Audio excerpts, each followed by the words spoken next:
Bonjour et bienvenue dans Understanding Docker in a Visual Way. Je m'appelle Aurélie et à travers cette série de vidéos, je vais essayer d'expliquer les concepts Docker. Aujourd'hui, on va voir comment débugger nos applications avec Docker. Quand une erreur survient, la première chose à faire est de garder son calme et d'analyser le problème step by step.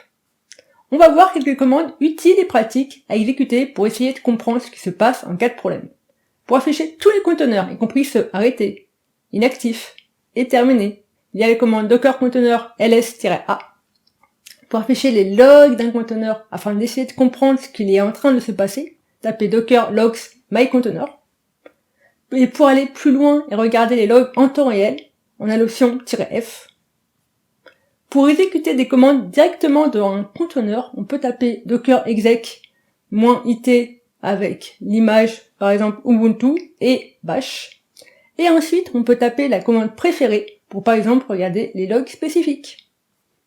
Pour lister les ports exposés par un conteneur, il y a le commande docker port mycontainer.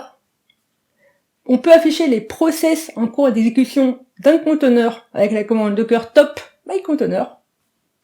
Si on veut afficher l'usage mémoire et CPU d'un conteneur, on a la commande docker stat mycontainer. Et c'est vraiment pratique pour monitorer et ou analyser un potentiel problème de mémoire unique. Pour afficher l'adresse IP d'un conteneur, on se sert de la commande docker inspect avec l'option -f. Il se peut qu'à un moment, on veuille bypasser l'entry point actuel d'un conteneur. Pour cela, on va taper la commande docker run-entry point avec le nouvel entry point.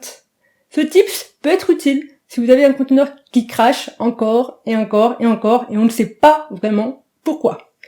On va démarrer notre image, mais cette fois-ci avec un shell pour que l'on puisse débugger la configuration par exemple.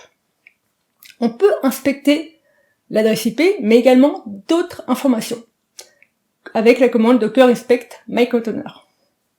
On peut exécuter un conteneur et regarder en temps réel les événements de ce dernier en couplant la commande docker run avec la commande docker event avec l'option -filter ou -f en version plus courte.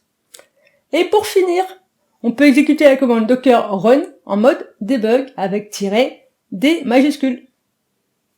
J'espère que cette vidéo vous a plu et que cela vous a donné envie d'en savoir plus. Merci et à la prochaine, j'espère, sur la chaîne.